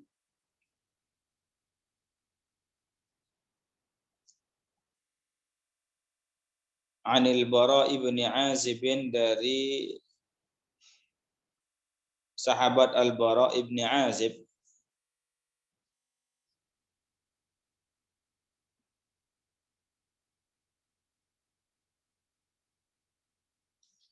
as-sahabiyil masyhuri, salah seorang sahabat yang terkenal, yang populer. Annahu qala, bahwasanya beliau bersabda, inna hadhil ayata, sesungguhnya ayat ini, wa man lam yahkum bima anzalallahu faulaika humul kafirun. Ayat ini wal ayataini allataini ba'daha, dan dua ayat yang datang setelahnya, fi ihdahuma, dalam salah satu ayat tersebut terdapat apa? Firman Allah, faulaika humuz zalimun. Ini sama ya, ayatnya itu wa man lam yahkum bima anzalallahu faulaika humuz zalimun. Wa fil ukhra, dan di ayat yang berikutnya juga terdapat ini, faulaika humul fasiqun. Jadi dalam satu ayat itu lafaznya memakai al-kafirun, dalam ayat yang lain itu memakai humuz zalimun, dan dalam ayat yang lain humul fasiqun. Ini kata sahabat Al-Bara ibni Azib apa? Nazalat kulluha fil kuffar. Ayat ini semuanya turun, ya. Ayat ini semuanya turun untuk orang-orang kafir. Ayyalladzina yahkumuna, artinya orang-orang yang menghukumi bi ghairi ma anzalallah, dengan sesuatu, dengan selain hukum yang Allah Ta'ala turunkan.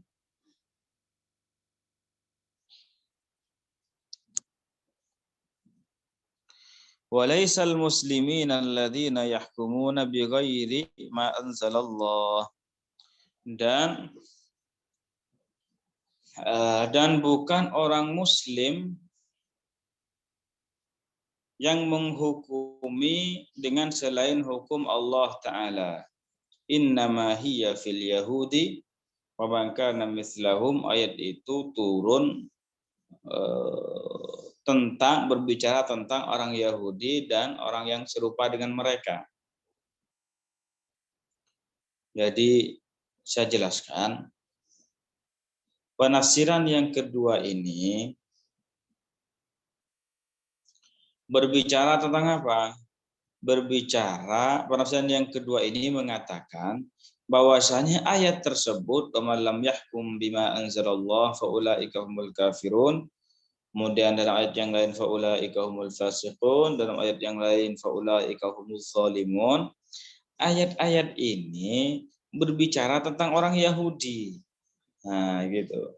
Berbicara tentang orang-orang Yahudi dan orang-orang kafir lainnya.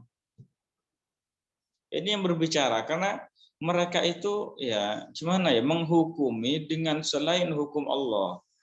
Ya, jadi mereka mengingkari hukum Allah, mereka menghukumi dengan hukum mereka.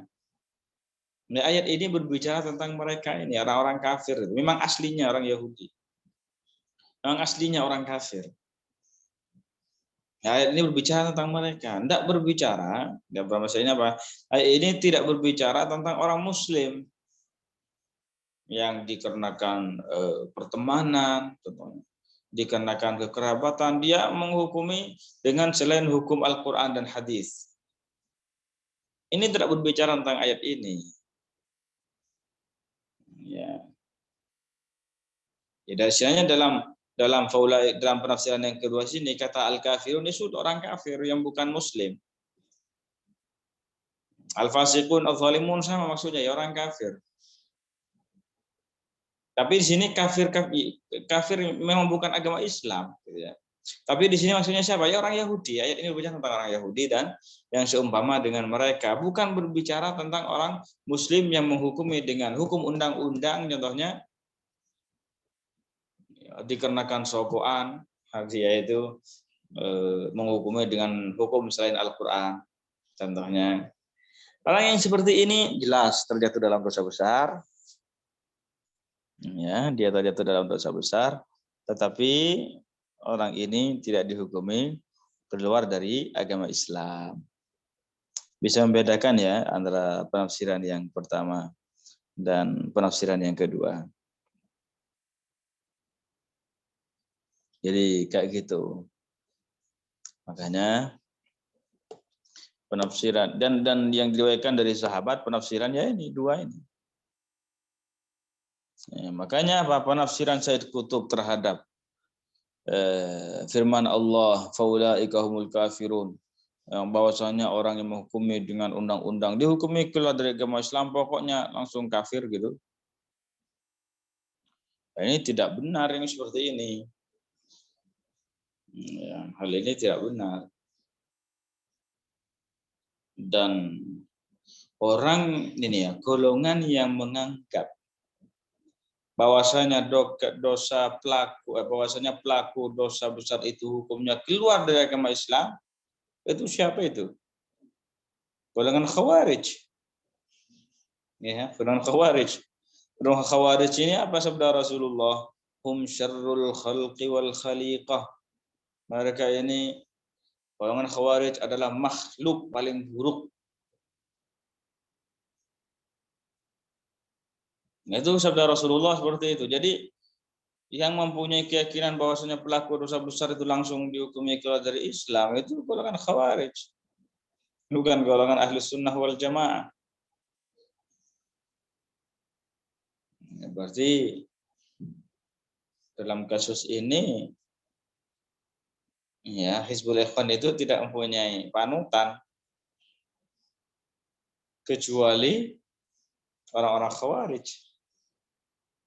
Tidak ada panutan dari Rasulullah, ya, dari para sahabat, dari para tabi'in, para ulama ahli sunnah wal jamaah, tidak ada. Yang mereka itu yang ada apa ya? Mengikuti jejaknya Khawarij.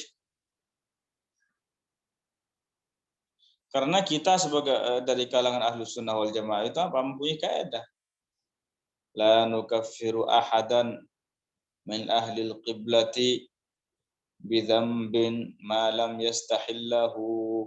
Itu kaidah itu.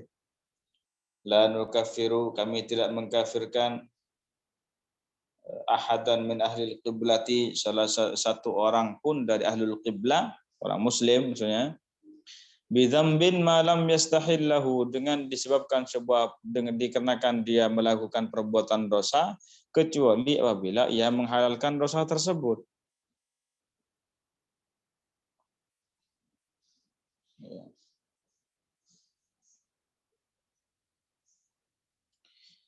Jadi kalau ada orang itu pelaku dosa, walaupun dia tiap hari minum khamar, tiap hari zina, tiap hari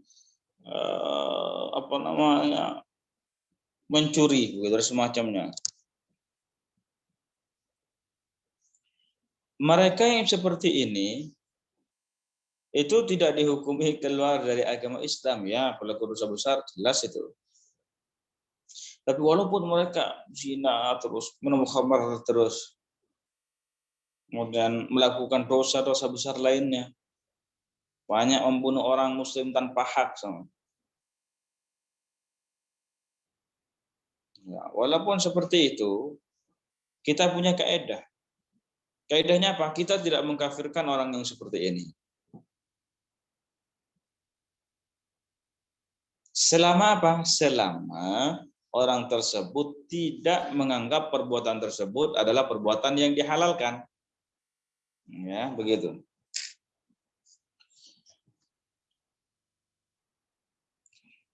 Kalau mereka menganggap, ya, bahwasanya perbuatan tersebut adalah perbuatan yang dihalalkan, menghalalkan membunuh orang muslim, ya, menghalalkan zina, ini lain lagi. Ya, orang yang seperti ini jelas hukumnya dihukumi keluar dari agama Islam. Kenapa seperti itu? Dikarenakan orang ini raddan nasson min nususis syariati, dikarenakan orang ini membantah, menolak nas Al-Qur'an dan ya, nas syariat Islam. Dan orang yang menolak nas, hukumnya bagaimana? Hukumnya ya keluar dari agama Islam. Nah, sebagaimana yang dikatakan oleh Imam An-Nasafi, wa raddun nususi kufrun, dan menolak nas hukumnya kufur. Ya, keluar dari agama Islam. Jadi itu kaidah kita. Hanya para ulama mengatakan ya Hizbul Ikhwan itu tidak mempunyai panutan dalam masalah hal ini kecuali dari golongan Khawarij. Ya, makanya disinilah kita perlu hati-hati. Nah, kita lanjutkan sedikit lagi. Nah, ternyata panjang ini ceritanya nih. Jadi tidak apa-apa, kita baca secara singkat. Nah, wa fi kitabi ahkamin nisa, dan di dalam kitab Ahkamun Nisa, ini judulnya, Ahkamun Nisa judul kitabnya, hukum-hukum perempuan. Lil Imam Ahmad bin Hanbal, ya, karangan Imam Ahmad bin Hanbal. Mithlu ma rawahul hakimu an Ibnu Abbas. Ya, terdapat di sana seperti hadis yang diriwayatkan oleh Imam Al-Hakim dari Ibnu Abbas. Fafihi manassuhu, fafihi, maka dalam kitab tersebut Mana suhu teksnya fi sahifa 44 arba'in halaman 44. Ini ya di dalam kitab Ahkamun Nisa terdapat riwayat ini. Kita baca riwayatnya. Akhbarani Musa bin Sahlin, saya dikabarin oleh Musa ibnu Sahl. Qala haddatsana Musa bin Ahmad al-Asadi apa al-Asdi ini. Wallahu alam, nanti saya ini kitab saya masih di kampung. Nanti saya lihat. Haddatsana Musa bin Ahmad al-Asdi. Ya, nanti saya pastikan lagi. Kami diceritakan oleh Musa bin Ahmad al-Asdi. Wa akhbarana Ibrahim bin Yaqub. Dan kami dikabarkan oleh Ibrahim bin Yaqub an Ismail, dari Ismail ibni Sa'id.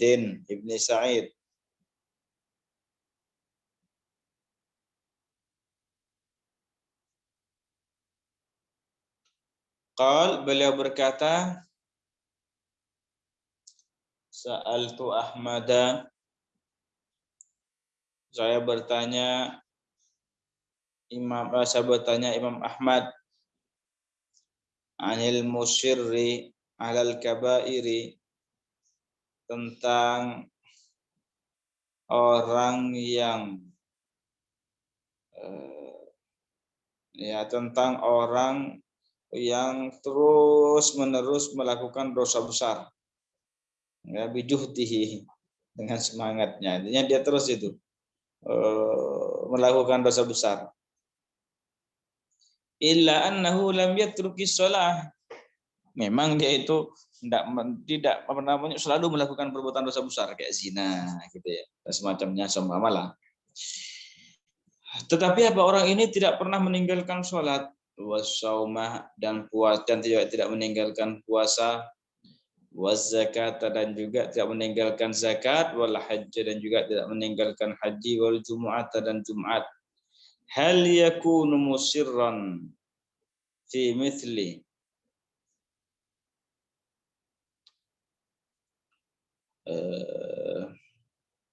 fi mithli qawlihi sallallahu alaihi wasallam, apakah orang tersebut ya terus menerus melakukan perbuatan dosa seperti yang disabdakan oleh Rasulullah, la yazni zani hina yazni, tidaklah seseorang melakukan zina, ya, la yazni zani, tidaklah seorang melakukan zina, hina yazni, ketika dia beriman, wa huwa mu'min, ketika dia berzina, wa huwa mu'min, dan dia dalam keadaan mukmin.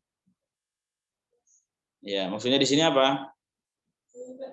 Maksudnya adalah di sini seorang itu tidak melakukan zina, ya, seseorang itu, makna hadis ini ya, seseorang itu tidak melakukan perbuatan zina ketika dia itu dalam keadaan beriman.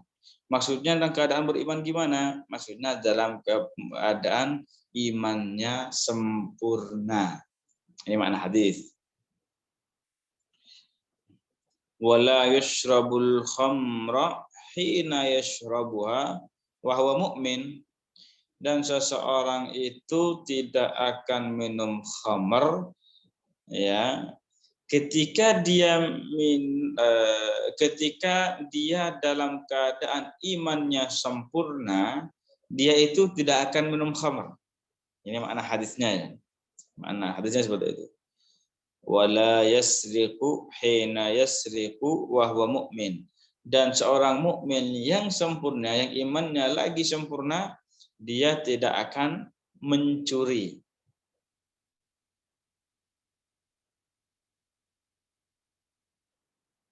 Ya, jadi seperti itu.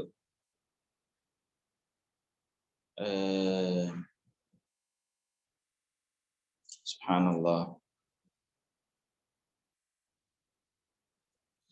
Wala yasriqu hina yasriqu huwa mu'min, dan ketika iman seseorang itu sempurna, dia tidak akan melakukan mencuri. Wa min nahwi qauli Ibnu Abbas, dan juga seperti perkataan Ibnu Abbas ini, wa man lam yahkum bima anzalallahu faulaika humul kafirun. Qultu fama hadzal kufru. Nah, jadi ini ya dari hadis tersebut di atas. Ya maknanya, makna dari hadis itu saya jelaskan kembali bahwasanya ketika seseorang itu imannya sempurna, maka dia tidak akan melakukan zina, ya, dia tidak akan minum khamar, dia tidak akan mencuri. Ya. Tetapi ini hadis ini tidak bermakna bahwasanya orang yang berzina langsung kafir, orang yang minum khamar langsung kafir, kemudian orang yang mencuri langsung kafir. Ya, tidak seperti itu makna hadisnya. Kemudian di sini dia juga bertanya, ya, orang itu bertanya pada Imam Ahmad, dalam ayat ini wa man lam yahkum bima anzalallahu faulaika humul kafirun. Apa makna ayatnya ini? Ya. Kemudian qala, ya ini jawabannya, kufrun la yukhriju minal millati. Ini adalah kekufuran yang tidak mengeluarkan dari agama Islam. Jadi ada kekufuran yang tidak mengeluarkan dari agama Islam. Fahuwa darajatun ba'duhu fauqa ba'din. Maka kekufuran itu banyak derajatnya. Sebagian kekufuran itu lebih tinggi ya daripada kekufuran yang lain.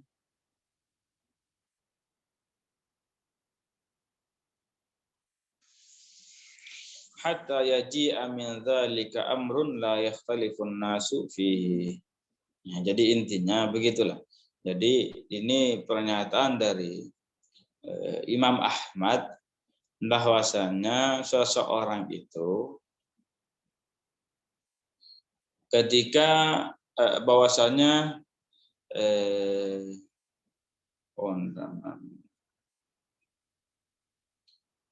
intinya di sini bahwasanya seseorang itu ya ketika dia melakukan sebuah perbuatan dosa besar itu tidak lantas langsung dihukumi keluar dari agama Islam.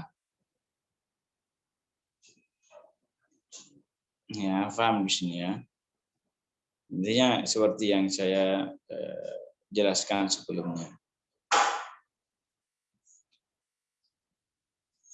Faqultu lahu, maka saya berkata kepadanya, ara'aita in kana khaifan min israrihi yanwi taubata wa yas'alu dzalika wa la yad'u rukuban ay wa la yatruku fi'lal ma'asi. Ya. Tapi kemudian saya bertanya kepada beliau, katanya ini, bagaimana menurut antum, menurut jenengan orang Jawa gitu ya, menurut Anda jika orang tersebut dia itu terus ya melakukan perbuatan dosanya, dia terus lakukan itu. Tapi dia takut. Ya, dia takut. Dia niat bertaubat kepada Allah dan mohon hal itu. Tetapi dia itu wala yad'u rukuban, tetapi dia itu tetap saja mengerjakan maksiat. Ya, niatnya itu ada, dia ada rasa takut dalam hatinya. Ya, ada niat untuk bertaubat kepada Allah dan memohon kepada Allah hal itu. Tetapi apa? Tetap saja jalan perbuatan maksiatnya. Nah, ini gimana? Nah, kalau ada orang yang seperti ini gimana ini? Qala alladzi yakhafu ahsanu halan. Kata Imam Ahmad ya, yang lebih yang ada rasa takut di dalam hatinya, ya maka orang ini ya lebih baik keadaannya. Ya, coba sekarang ada A pelaku dosa besar, dosa. Tapi tidak ada dalam hatinya itu tidak ada rasa takut gitu. Saya nggak mikir gitu. Ada yang kedua memang terjatuh dalam perbuatan dosa, tapi dalam hatinya itu selalu takut begitu ya. Takut pada Allah. Maka orang yang kedua ini Ya jelas itu lebih baik ya daripada yang pertama tadi. Ya, intaha ma fi kitabil Imam Ahmad radhiyallahu anhu. Ya. Ini dua penafsiran ya. Ini sudah kita bahas dua penafsiran para sahabat Rasulullah tentang ayat wa man lam yahkum bima anzalallahu faulaika humul kafirun. Ya, intinya apa yang kita tekankan? Yang kita tekankan bahwasanya penafsiran yang dikatakan oleh Said Qutb itu tidak ada landasannya dari para sahabat maupun para tabi'in ya, yang menyatakan bahwasanya pokoknya kalau orang melakukan dosa ya itu kan orang yang menghukumi dengan selain hukum Allah itu langsung dihukumi keluar dari Islam. Tidak ada yang kayak gitu. Makanya tadi ya saya simpulkan lagi, ini sudah saya sering ulang, tapi biar biar tidak lupa lagi. Orang yang menghukumi dengan hukum selain Allah Ta'ala itu ada perinciannya. Jika dia menganggap bahwasanya hukum yang dia buat itu lebih bagus daripada hukum Allah, ini keluar dari Islam. Jika dia menganggap bahwasanya hukum dia itu sama dengan hukum Allah, maka dia keluar dari agama Islam. Kemudian jika dia menganggap jika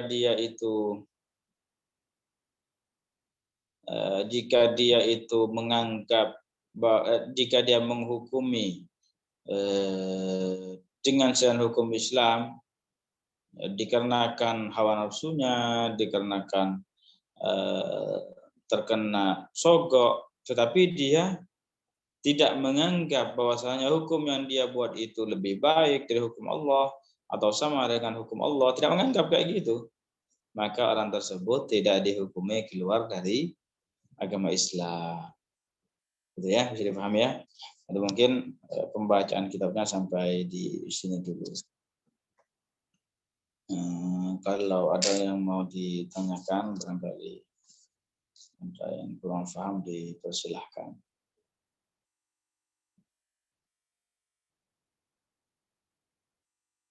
Alhamdulillah. Bentar ya.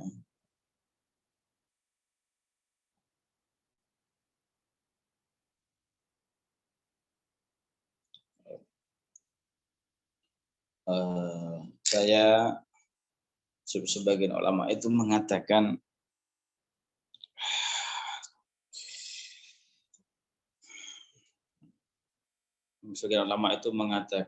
al-ghibatu maradun haddam. Al-ghibatu maradun haddam. Ini sambil nunggu barangkali nanti ada yang mau tanya. Para ulama itu mengatakan ghibah itu merupakan penyakit yang bisa menghancurkan. Apa maknanya itu? Maknanya ya, ghibah itu bisa menghancurkan tatanan masyarakat, tatanan kekeluargaan,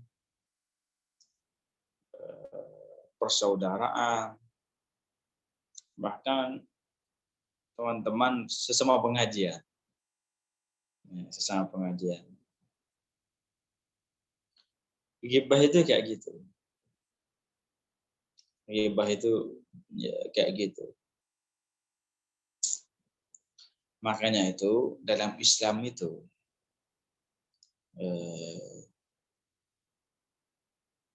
kita diperintahkan apa? Kalau lihat teman kita lagi melakukan sesuatu yang tidak benar,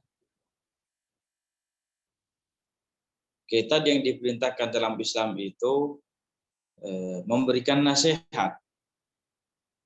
Nah, memberikan nasihat itu gimana? Kalau saya lihat teman saya lagi melakukan sebuah kesalahan yang diharamkan, saya itu langsung datengin orang itu. Duh, ini apa namanya, antum ya, terjatuh dalam perbuatan ini, yang adalah perbuatan yang diharamkan, perbuatan yang tidak boleh, ya segera bertobat pada Allah Ta'ala.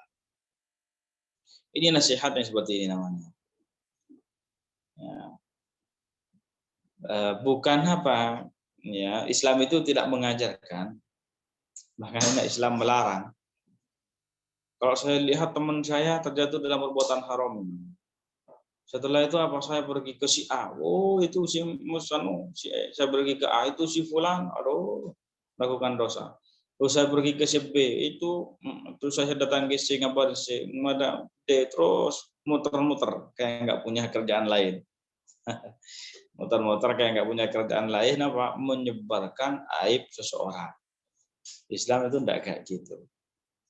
Islam itu agama yang rahmatan lil alamin, mengajarkan adab, ya, yaitu dengan apa?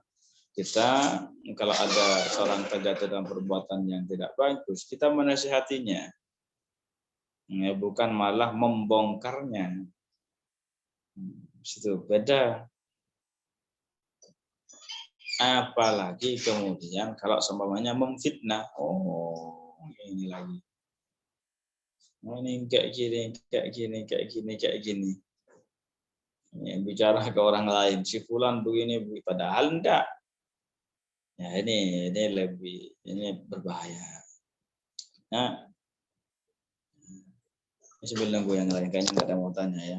Makanya kita harus membersihkan diri kita dari hal itu, membersihkan hati kita. Ingat, hati. Hati. Karena setan itu mainnya halus. Terkadang masuk, ya, namanya mempengaruhi manusia itu dengan cara-cara yang bermacam-macam yang ditempuhnya, sehingga nanti menjatuhkan kepada permusuhan, menghasut orang lain, ya, mencegah perkembangan dakwah, dan semacamnya. Ini bahaya. Maradun al-ghibatu maradun haddam. Ya, al-ghibatu maradun haddam. Jadi ghibah itu merupakan penyakit yang menghancurkan. Seperti itu. Allah. Semoga kita semuanya dijauhkan dari hal itu. Tapi kalau memang tidak ada yang mau bertanya, saya cukupkan sampai di sini terlebih dahulu. Barakallahu fiikum wa ahsanallahu ilaikum wa jazakumullahu anna kulla khair. Ya, kita tutup dengan tahlil la ilaha illallah. Allahumma shalli ala sayyidina Muhammad wa ala alihi wa sahbihi wa sallim. Rabbi ighfirli wa liwalidayya wa lil mu'minina wal mu'minat. Alhamdulillahi rabbil alamin. Barakallahu fiikum wa ahsanallahu ilaikum. Wassalamualaikum warahmatullahi wabarakatuh.